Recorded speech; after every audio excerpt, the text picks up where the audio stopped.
Okay, well, we're finally back on the road again, driving from Edinburgh down to Anglesey in Wales. Now, we do say finally because after getting picked up at 9:30 this morning to get to the hire car, we're now on the road at 11:30 because the person who returned the car had smashed it and we had to go all the way across town to another branch and a lot of mucking around. But we're underway now, so it's all good.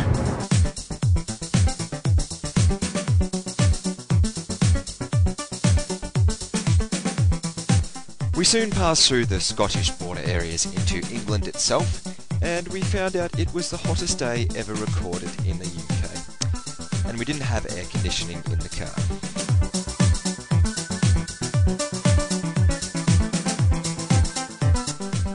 Soon enough, though, we were into Wales itself, and it wasn't much longer before we caught a glimpse of the island of Anglesey, which was our destination.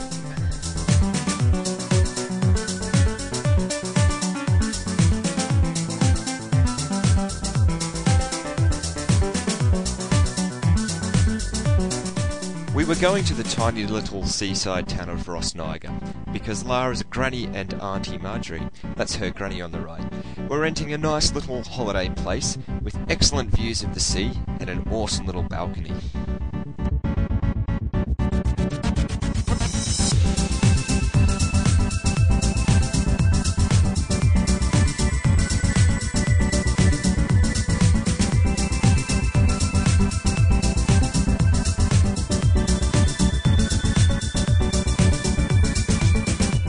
The next day we were off to see the church in the sea, which is accessible via a causeway at low tide, but becomes an island when the tide comes in. It was pretty cool.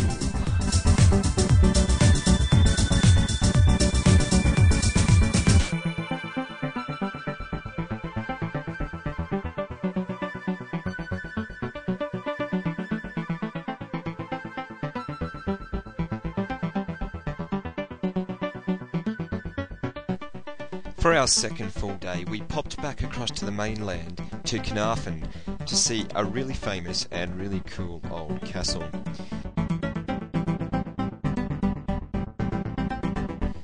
While Carnarvon was a great little place, it's memorable mainly because I was shat on by a seagull while trying to eat an all-day breakfast.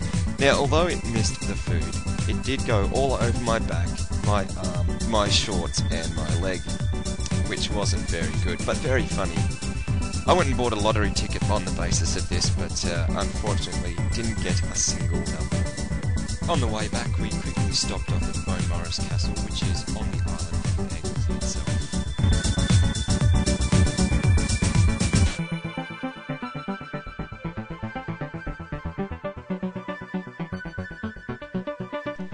On our last full day, we went to see a very cool lighthouse that was accessible by about 300 or so steps down a cliff. Now, while very cool, we didn't end up going to the lighthouse because we were so irritated by the millions of signs reminding us not to use the toilet unless we've paid for something in the shop, not to have a picnic or have our car towed, and not to go down the stairs unless we were willing to stump up the extortionate fees for going across onto the island with the lighthouse itself. In other words, we were both grumpy and stingy. We did enjoy the view though.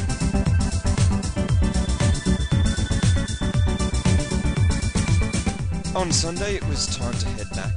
We did so taking in the scenic route with the North Wales Mountains.